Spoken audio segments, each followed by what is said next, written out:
Good afternoon. Exactly 1 p.m. East African time. Karibu sana. You are tuned to TV47 and ready for TV47 at 1 with me, Linda Alela. We have lots lined up for you, of course, including taking stock of what is happening in the country, historic move. And we start off with that very story where President William Ruto today welcomed the United Nations Secretary General, that is Antonio Guterres, to the UN complex in Gigiri, Nairobi, for the launch of the landmark expansion, that is of the United Nations headquarters right here in Kenya. Now, the nearly $340 million investment is set to transform Nairobi into one of the UN's most significant global hubs and at the largest UN presence that is in the world outside New York and Geneva, well, further cementing Kenya's growing role at the diplomatic capital of the global south. And the expansion will include a new climate, smart office blocks as a major upgrade, that is of conference facilities, increasing delegate capacity, that is from 2,000 to about 9,000, and doubling meeting spaces, that is at the Gigiri complex. Now let's listen in to what played out and the highlight of the moment. Not create from unjust borrowing costs and crushing debt burdens to a deeply unequal international system that reflects last century's power relations. True solidarity with Africa means helping remove those obstacles. It means reforming the institutions of global governance so African countries have the representation, the voice, and the decision-making power they deserve, including in the Security Council and the international financial institutions. And it means easing debt burdens, lowering the cost of capital, and mobilizing far greater investment and market access in support of Africa's sustainable development. This is also why the expansion of UNON and the growing presence of UN entities here in Nairobi matters so much. It reflects our commitment to bringing the United Nations closer to the people and regions it serves. Excellencies, dear friends, today we are opening a new chapter, a chapter of deeper collaboration and greater ambition, a stronger partnership between the United Nations and the people of Africa. And I want to express my deep gratitude to the government and people of Kenya. Thank you for your unwavering support and generosity. To all the women and men who have made these projects possible, thank you for your perseverance. And to all colleagues who call Nairobi home, thank you for your dedication. Full compliance with international health, safety, and accessibility standards. This will enhance Nairobi's capacity and be consistent with its status alongside other UN headquarters to effectively serve as a premier global hub for multilateral diplomacy and international cooperation. Kenya provides favorable enabling conditions, a supportive legal environment, and is among the most cost-effective jurisdictions across all UN headquarters globally. The government of Kenya shall continue working closely with the United Nations and with you, Mr. Secretary General, to strengthen and transform Nairobi as a premier diplomatic, multilateral, and humanitarian hub, as well as a global center for dialogue on peace and security, environmental diplomacy, and international development cooperation. This is particularly important at a time when multilateralism is under considerable strain from geopolitical fragmentation, growing mistrust, fiscal pressures, and widening global inequalities. In this context, the United Nations office at Nairobi stands as a powerful expression of inclusivity, geographical balance, and the universality of the UN system. This challenges to multilateralism place renewed emphasis on the need to deliver mandates efficiently while preserving the core values of the organization and upholding a balanced and integrated approach to the three pillars of the United Nations Charter: development, human rights, and peace and security. All three pillars are interlinked and require predictable, adequate, responsive financing and effective institutional support. I acknowledge that the replacement of the original 10 office blocks is set to deliver modern, safe, accessible, and environmentally sustainable facilities. The already completed phases are an impressive combination of improved accessibility for persons with disability, efficient space utilization, environmental preservation, and generation of clean energy, taking full advantage of our sobriquet as the green city under the sun. Mr. Secretary General, as a host country, Kenya remains committed and assures you of support for the United Nations through a whole-of-government approach, including what we are investing, close to $1.1 billion of domestic resources in expanding infrastructure, utilities, ICT systems, security arrangements, and the operationalization of one shop. President William Ruto has signed 3 landmark bills into law at State House, Nairobi, to cement Kenya's status as a premier global interest or investment hub. The Income Tax Bill, a Special Economic Zones Bill, and Technopolis Bill aim to create a predictable business environment by streamlining regulations and aligning tax regimes with international standards. These reforms expand the scope of economic zones to include oil and gas, while the new Technopolis framework establishes one-stop hubs for innovation and research. Now, this legislative overhaul is designed to attract large-scale capital and talent, accelerating Kenya's transition into a digital and industrial powerhouse. Being passed by the two houses. It was initially.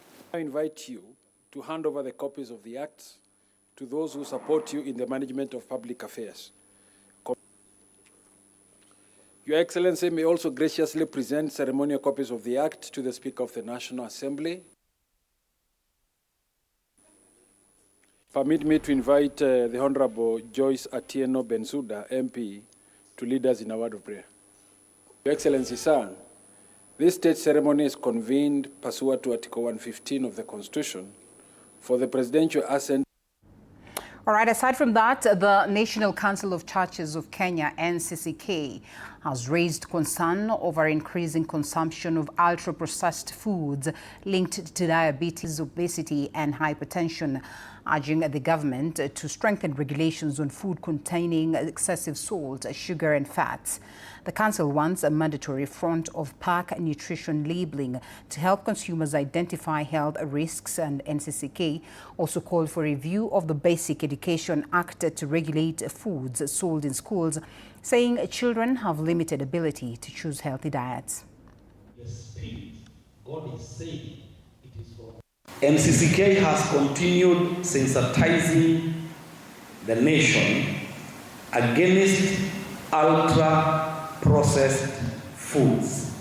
Therefore, the NCCK is sensitizing the government, and they have continued developing a concept paper and a policy to officially engage government on 3 areas. Number 1, to put front-of-pack nutrition labeling.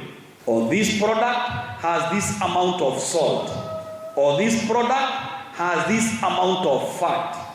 As I buy and as you buy, you have already known. Number 2, review of the Basic Education Act, and particularly on what the children are being fed. So NCCK is asking the government, ensure that you follow up on whatever the schools are offering to the children. Human rights advocates in Kericho County have urged the county government to move swiftly in addressing pressing concerns affecting the residents.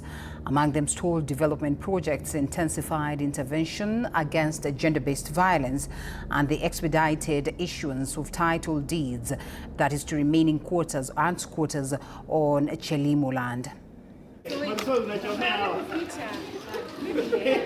We have come as a collective force just to call upon the county government and all the stakeholders to address the rising cases of sexual gender-based violence, particularly among children.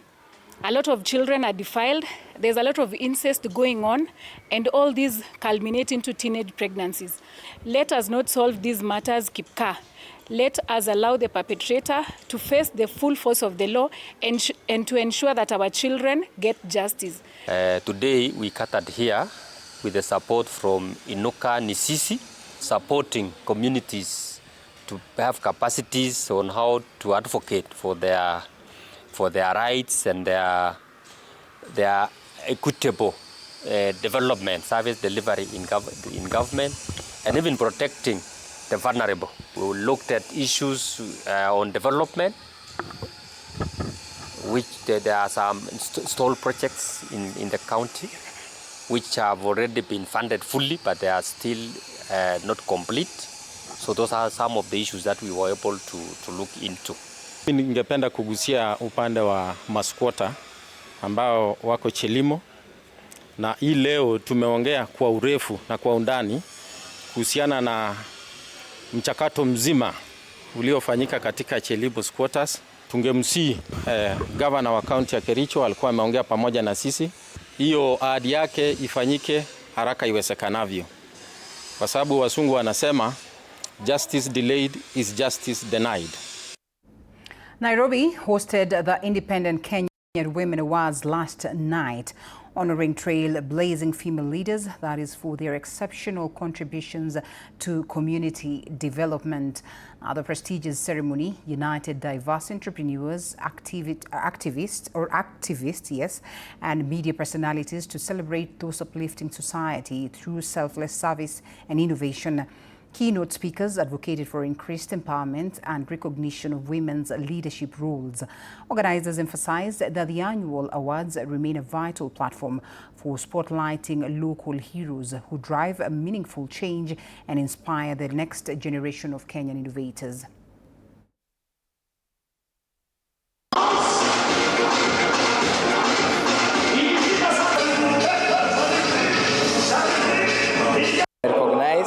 Tuna honor and celebrate women who are doing a great job in our community. Today we have celebrated equal to 100 most impactful women in leadership, and we let women from various sectors. It's because tuna believe women, our women out there, our sisters and our mothers, they are doing a good job. Awards like this, for instance, the impact in education and the social impact contribution to society ideally is a very big impression that whatever we do is really being monitored. I'm being awarded this for the philanthropist work, and I really appreciate organizations like EQUAT. Such people, they motivate us. Those are the people who notice us as an individual, the work we are doing out in community. Yes, congratulations to those great ladies. Now, at this very point, we pay some bills. We still have more lined up for you on TV47 at 1, so don't you go anywhere.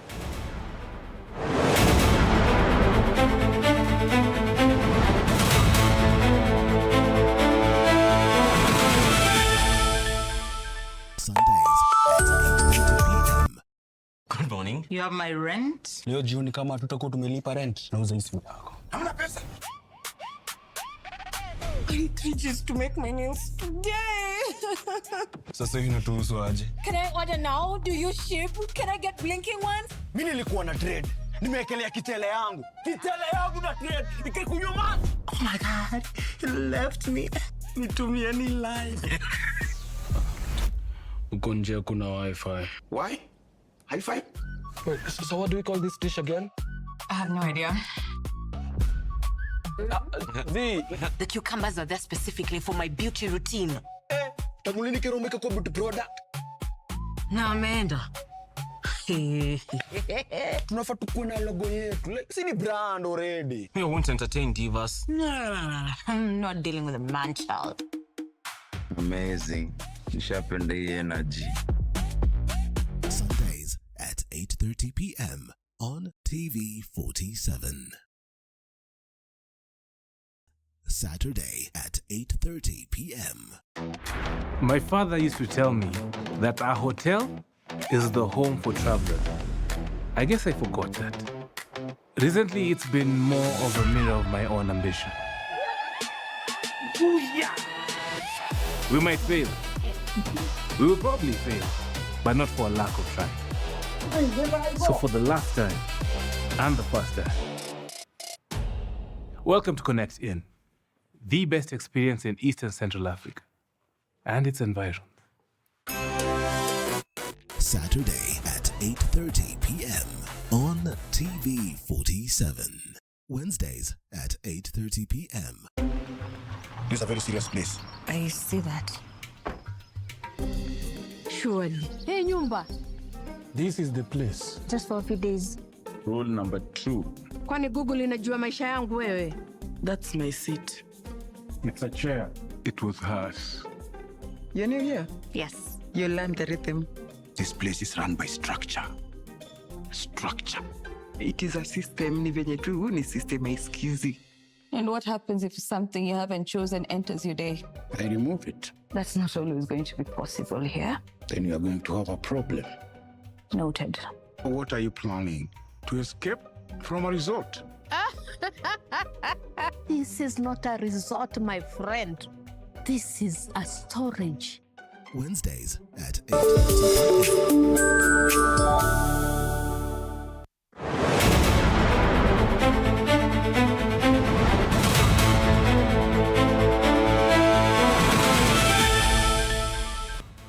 Yes, so you are watching TV47 at 1. Thank you for choosing to stay with us. Now, Kenya's correctional system is under renewed scrutiny following concerns raised by the Justice and Legal Affairs Committee, JLAC, of the National Assembly over the escalating congestion in prisons across the country. The committee is calling for urgent expansion of prison infrastructure similar to ongoing investment in courts and police stations, and is urging the government to allocate adequate funding to match the growing inmate population. This report by our very own Willie Dennis Njero. Speaking after a comprehensive fact-finding mission that covered Malindi, Kilifi, Nakuru and Naivasha prisons, members of the committee noted that overcrowding remains a persistent challenge facing the Kenya Prison Service. They warned that the situation is placing severe strain on available resources, directly impacting the welfare, rehabilitation and dignity of inmates. During when the budget preparation, maybe we had 50. By the closure of the year, we have 60. We have another 10,000 extra. Those are people that we need to feed, we need to transport to coast. Now like here we are, they just have only one old vehicle that is functional. All the rest are not functioning. And they are expected to take the inmates to court. JLAC further raised concerns over sleek and insufficient budgetary allocations to the correctional services sector, stating that without urgent financial intervention, reform efforts within the prison systems may stall. Our major challenge is budgetary allocation, which is not sufficient for us to provide all the necessities for the prisoners to stay comfortable. You wonder, even the money itself is not enough to fuel one vehicle to be able to transport the prisoners for 3 months. The committee has urged a relook into the Sexual Offences Act, noting its unintended social implications, with nearly 45% of inmates in Kenya prisons serving sexual offences-related cases, a trend they say disproportionately affects the boy child. About 45% of all the convicts within the country are on sex offenders related cases. The boy child is suffering. And they called upon us to see how we can change it, and we are doing something about it. As Kenya continues to pursue justice sector reforms, stakeholders are now calling for a coordinated approach between the judiciary, legislature, and correctional services to decongest prisons and strengthen rehabilitation systems. The issue of congestion, we need to put up more prisons so that we can accommodate more. The courts are expanding very fast. Police also are building stations, while the prison have not had enough resources to put up or expand the prisons. For TV47, I'm Willie Dennis Njero. And from that side of Naivasha to Pokot, following a series of criminal activities such as theft, banditry and illegal gold mining in West Pokot County, Pokot elders have expressed their dissatisfaction with how authorities are responding and dealing with those causing mayhem in the county. In this story that was produced by Andrew Juma, the elders have threatened to cast criminals if action is not taken.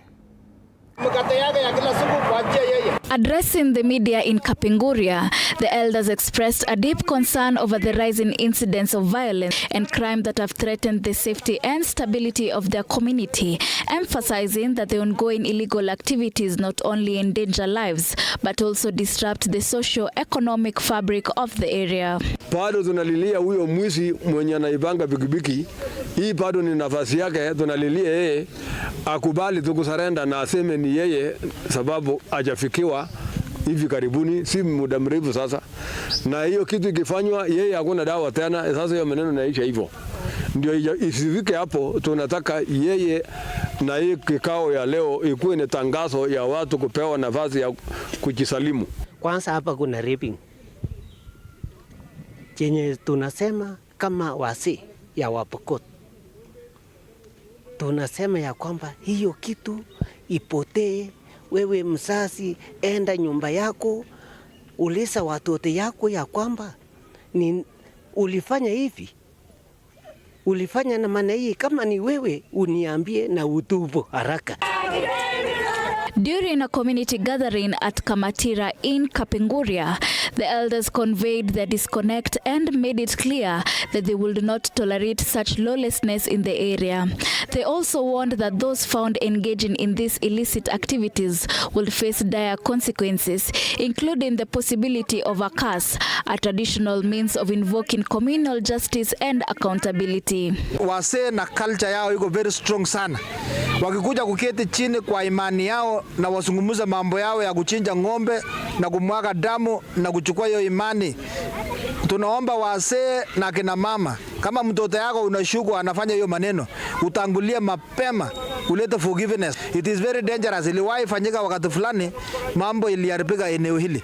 Kwa hivyo kama unajua unahusika kwa hiyo na mambo ya culture, it is very dangerous. Heshimu culture, kwa sababu wase wakifanya hiyo maneno hamutabaki.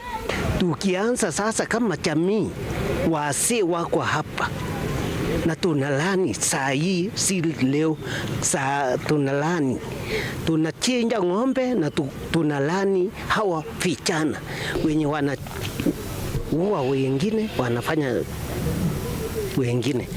The elders also decried over increased cases of motorbike theft within the county, claiming that more than 120 motorbikes have been stolen in the county for the last 1 year. The illegal gold mining operations in the county have also raised alarms, not just for the environmental degradation they cause, but for the violent confrontations that have arisen as various groups vie for control over the lucrative ventures. The elders noted that these confrontations have escalated to the point of claiming lives. Naomba ya kwamba ili tusipoteze maisha ovyo ovyo, kwa sababu ajali inaweza kufanyika, lakini ili tusipoteze maisha ya watu ovyo ovyo, tuweke mikakati ambazo zina rekebisha na kurudisha kupoteza kwa maisha ya watu. The elders' call to action serves as a reminder of the importance of traditional governance and community cohesion in tackling modern challenges.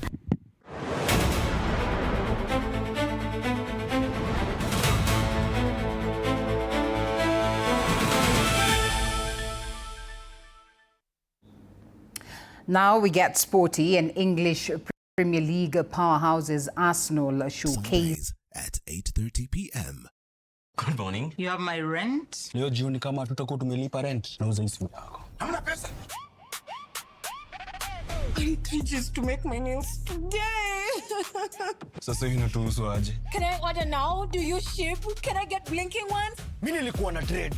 Nimewekelea kitele yangu. Kitele yangu na trade. Ikikunywa maji. Oh my God. He left me. Nitumie ni line. Uko nje kuna wifi. Why? Hi-fi? Wait, so what do we call this dish again? I have no idea. The cucumbers are there specifically for my beauty routine. Tamulini kero umeka kwa beauty product. Na ameenda. Tunafaa tukuwe na logo yetu. Like, si ni brand already. We won't entertain divas. No. I'm not dealing with a man child. Amazing. Nishapenda hii energy. Sundays at 8:30 p.m. on TV47.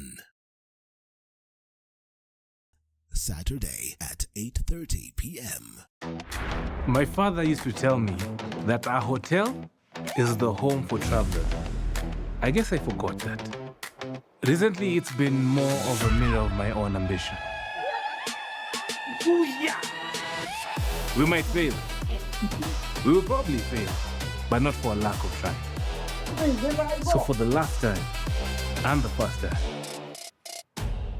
welcome to Connect In, the best experience in Eastern Central Africa and its environs. Saturday at 8:30 p.m. on TV47. Wednesdays at 8:30 p.m. This is a very serious place. I see that. Surely. Hey, Nyumba. This is the place. Just for a few days. Rule number 2. Kwani Google inajua maisha yangu wewe? That's my seat. It's a chair. It was hers. You're new here? Yes. You learned the rhythm. This place is run by structure. Structure. It is a system, ni venye tu ni system excuse. And what happens if something you haven't chosen enters your day? I remove it. That's not always going to be possible here. Then you are going to have a problem. Noted. What are you planning? To escape from a resort? This is not a resort, my friend. This is a storage. Wednesdays at 8:30 p.m. on TV47. I just want to be in the zone. Nairobi, where the hustle never sleeps and neither do the scammers. Link Up, we are talking about something that's affecting all of us. We are talking 28 minutes past 1 p.m. East African time. Thank you for staying with TV47. We close the TV47 at 1 at this very point as we look forward to give you more later at 4 p.m. My name is Linda Alela. Good afternoon.